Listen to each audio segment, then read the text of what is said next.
To understand the current state of Sudan, we have to take a look back at the past few months of conflict.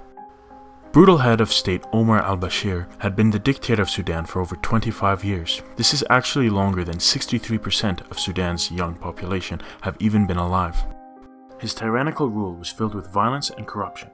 Under his rule, the Darfur genocide occurred, where hundreds of thousands of men, women, and children were slaughtered and raped in the streets. His corruption and brutality had mostly been overlooked by the international community, allowing him free rein to oppress his people. Ironically, the spark that led to the protests was something far more simple than bloodshed and violence.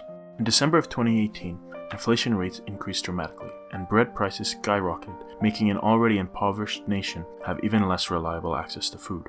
Thousands now unable to afford bread, unrest amongst the people led to the first bread riots, mostly peaceful protests about living conditions in Sudan. However, what started off as a demand for better living conditions grew into demand for the removal of Omar al-Bashir and establishment of a civilian-led democratic government. In response to protests, however, Bashir's government cracked down hard, leading to intense violence and oppression of those demanding change. At the time, BBC released an article outlining the crimes that the government had committed. They also had evidence that Bashir's government would kidnap and beat peaceful protesters. After months of conflict, on April 11, 2019, Bashir was removed from power in a military coup. Many of the same leaders from the previous regime remained in power and have much bloodshed on their hand. The new government promised to establish a civilian authority within 2 years.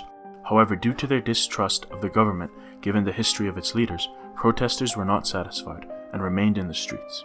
The UN also urged the transitional government to speed up this time frame and establish a democratic election as soon as possible.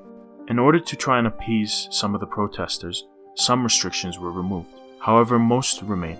Notably the banning of the press and reporting within Sudan, heavily restricting the flow of information. The building tensions between the new establishment and protesters came to a head on June 3, 2019. A heavy military crackdown began as the military opened fire on a peaceful sit-in in Khartoum, killing over 100 people and injuring hundreds more. Since this crackdown, the internet has been shut down, hampering communication. Now reports are coming out of rape, violence, and murder, with the death toll believed to be over 200 at this point.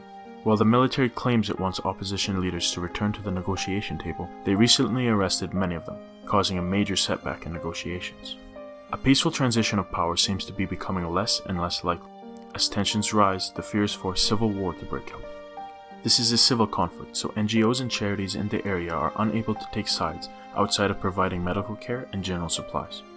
We also need to pressure the UN to take a more active role in Sudan, preventing further violence and overseeing the successful transition of power to the people, and bringing those responsible for war crimes to justice. Another interesting point nobody seems to be talking about is the EU has been funding Sudan in its attempts to handle the migrant crisis, as Sudan is a major hub in the migration chain to Europe. The problem is, this money goes directly to the military leader Hemedti, the leader of the Janjaweed, the group responsible for both the Darfur genocide as well as the recent attacks. Sudan's border patrol has long been suspected of violating human rights in its attempt to deter migrants, and the EU needs to stop funding until they can be sure that migrants are treated humanely and the military is not abusing its funding in order to suppress the voice of the people.